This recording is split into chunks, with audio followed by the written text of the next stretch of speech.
असम के शोणितपुर जिले के अंतर्गत माजरोमारी में आज से असम जातीयवादी युवा छात्र परिषद के ढोकियाजुली क्षेत्रीय समिति का 21वां द्विवार्षिक अधिवेशन आयोजित किया गया। आज झंडोत्तोलन और शहीदों को श्रद्धांजलि अर्पित करके अधिवेशन के कार्यक्रमों का शुभारंभ हुआ। असम जातीयतावादी युवा छात्र परिषद के ढोकियाजुली क्षेत्रीय समिति के अध्यक्ष भगवान वैश्य ने झंडोत्तोलन किया। साथ ही संगठन के ढोकियाजुली क्षेत्रीय समिति के सचिव अंकुर राज बरा ने शहीदों को स्मरण कर श्रद्धांजलि कार्यक्रम की शुरुआत की। इसके बाद दोपहर 1 बजे से संगठन के ढोकियाजुली क्षेत्रीय समिति के प्रतिनिधि सभा आयोजित की।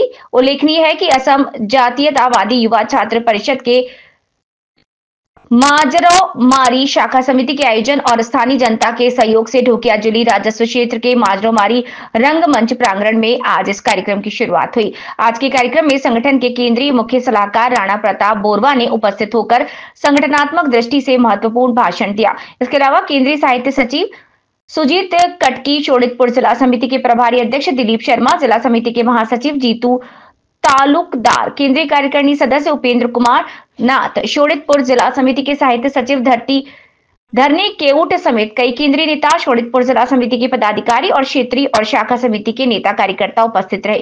प्रशांत वैश्य की खास रिपोर्ट। অসম জাতীয়তাবাদী যুৱ ছাত্ৰ পৰিষদৰ ঢেকিয়াজুলি আঞ্চলিক সমিতিৰ আজি ১বিংশতিতম দ্বিবাৰ্ষিক অধিৱেশনৰ ইতিমধ্যে পতাকা উত্তোলন হ'ল। আঞ্চলিক সমিতিৰ সভাপতি ভগৱান বৈশ্য ডাঙৰীয়াই পতাকা উত্তোলন কৰিলে। সাধাৰণ সম্পাদক অংকুৰাজ বৰাই শ্বহীদলৈ শ্ৰদ্ধাঞ্জলি জনালে। প্ৰয়াত সতীৰ্থসকলৰ লগতে জাতীয়তাবাদী যুৱ ছাত্ৰ পৰিষদৰ যোৱাকালি আমাৰ উপদেষ্টা প্ৰাক্তন ঢেকিয়াজুলি আঞ্চলিক সমিতিৰ সাধাৰণ সম্পাদক ধ্ৰুৱজ্যোতি মহন্ত ইতিমধ্যে বিয়োগ ঘটিছে আৰু তেওঁলোকো শ্ৰদ্ধাঞ্জলি জনোৱা হ'ল। এইখিনি সময়তে মই অসম জাতীয়তাবাদী যুৱ ছাত্ৰ পৰিষদৰ ঢেকিয়াজুলি আঞ্চলিক সমিতিৰ অন্তৰ্গত উৰিয়ান্তলী শাখা সমিতিৰ এগৰাকী প্ৰাথমিক সদস্য। ঠিক সেই অনুসৰি আজি ঢেকিয়াজুলি আঞ্চলিক সমিতিৰ এগৰাকী উপদেষ্টা। আজি এখন প্ৰতিনিধি সভা ঢেকিয়াজুলি আঞ্চলিক সমিতিৰ। এই প্ৰতিনিধি সভাত আমাৰ যোৱা 2 বছৰৰ কাৰ্যাৱলীৰ বিষয়ে আলোচনা হ'ব আৰু এই কমিটিখন আনুষ্ঠানিকভাৱে ভংগ কৰি নতুন সমিতি এখন গঠন হ'ব।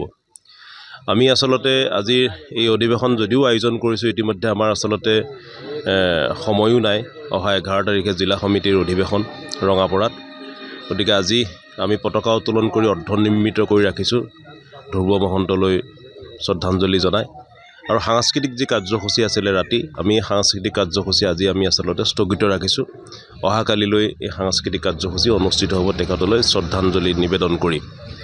আৰু এই সময়ছোৱাতে মই ঢেকিয়াজুলি আঞ্চলিক সমিতিৰ সমূহ সংগ্ৰামী সতীৰ্থলৈ আৰু মাজৰৌমাৰী শাখা সমিতি আৰু মাজৰৌমাৰীৰ আয়োজক সমিতিৰ মাজৰৌমাৰীবাসী ৰাইজলৈ মই অভিনন্দন জনাইছোঁ। খুব কম সময়ৰ ভিতৰতে ঢেকিয়াজুলি আঞ্চলিক সমিতিৰ আজি অধিৱেশনখন ইয়াত আয়োজন কৰিছে।